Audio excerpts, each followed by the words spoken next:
this is Nikki Tamaya for Top Gear Philippines, and we're here with a brand new 2021 Honda City Hatchback. And when I say brand new, this is the very first Honda City Hatchback we have ever had in the Philippines, and the first with a city nameplate anyone has ever had since the early 90s. The first city we got here was the 1996 SX8 City, which only came in sedan form. Of course, you got the Honda Jazz with the G Series, but that was a completely different body based on the same platform. This is the city platform, the city body, except it's got a big booty. Now, the original Honda City Hatchback, it was a tiny car that came with a tiny motorcycle that folded up into a tiny package to fit in the tiny trunk. This thing has a big trunk. And in fact, Honda says this has more space than the Honda City sedan, something we're going to check out later.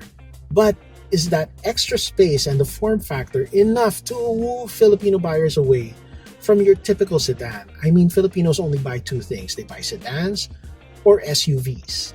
This is not a sedan. This is not an SUV. It's sort of halfway between the two. Is it going to convince people though? Let's find out.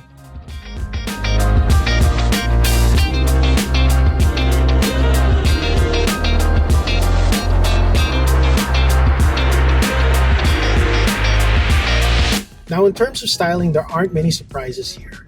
This is basically a Honda City sedan with a hatchback tacked onto the back of the sedan. So the hatchback back sedan.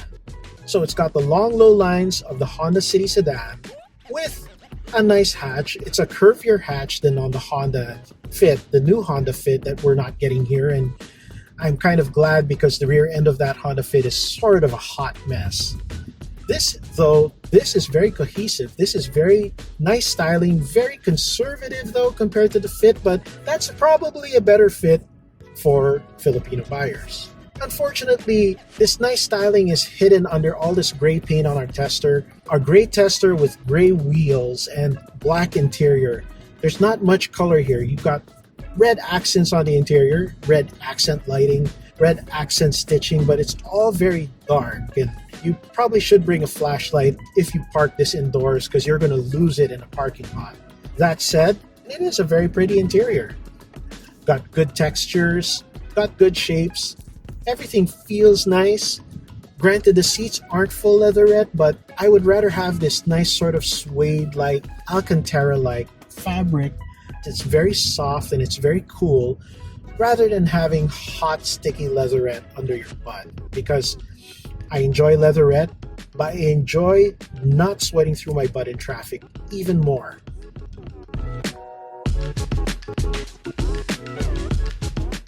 This is actually a lot of space for a Honda City.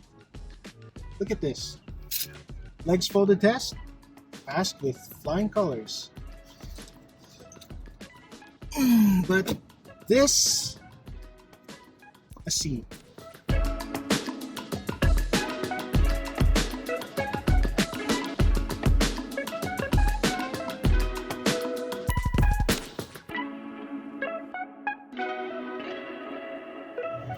Easy.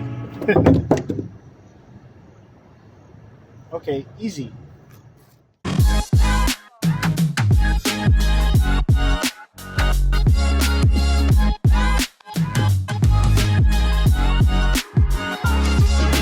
Now, under the hood, you've got the tried and tested L15 1.5 liter engine that has been in development since 2001. This version is dual VTEC. It's got dual cam VTEC, so you've got variable valve timing on the intake and exhaust, which allows you to have 119 horsepower while still attaining 25 kilometers a liter on the highway. Both are class-leading figures for non-turbo 1.5s on this market, anything without a hybrid. In fact, this is the best fuel economy of any 1.5 in the current market, well, excepting maybe the Prius C, but nobody's buying the Prius C. They're all buying Corolla hybrids because they're much better cars. That said, 25 kilometers a liter, and it does 13 to 15 kilometers a liter mixed. I've been driving this for 2 to 3 weeks, and it's only now that the fuel light is coming on. That's fantastic. The CVT is snappy and responsive, and it does its best to make you forget there's a CVT under there makes you think there are actual gears there, and you really won't notice any rubber banding unless you're pushing really hard for a really long time, which you shouldn't be doing anyway, anywhere outside a racetrack. If you do bring this on the racetrack, you'll find that it's got very nice reflexes. It's got better steering than the last Honda Jazz I drove. Modern Jazzes tend to have really light, floaty steering. This has the steadier steering of the Honda City. So it's as steady as the City, and it's almost as nimble as the Jazz, but not quite. It's nimble, it's steady, it doesn't roll in turns, and it's got a really good ride. Now, it's not, oh my god, fantastic ride, but compared to all the so-called crossovers I've been driving for the past year and a half, this rides well.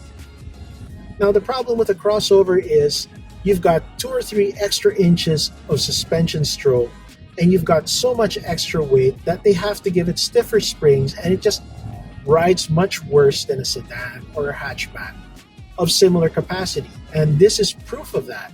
This thing gives you the practicality of a crossover without having to suffer the lumpy ride or terrible fuel economy. Think about it.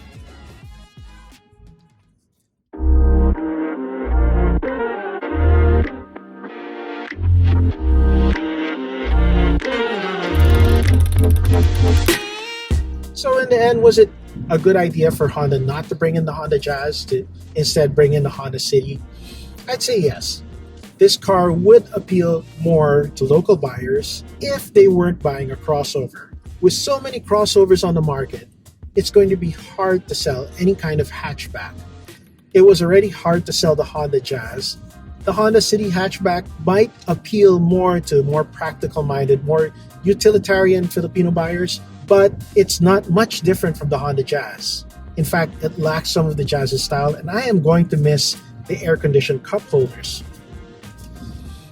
But that said, this is a great car, and I think it is a more practical choice for buyers than your typical crossover.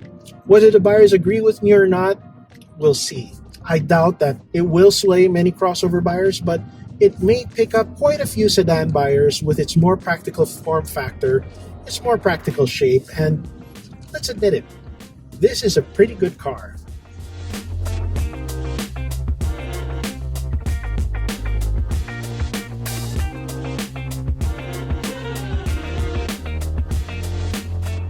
So for Top Gear Philippines, this has been Nikki Tamayo with the 2021 Honda City Hatchback, signing out.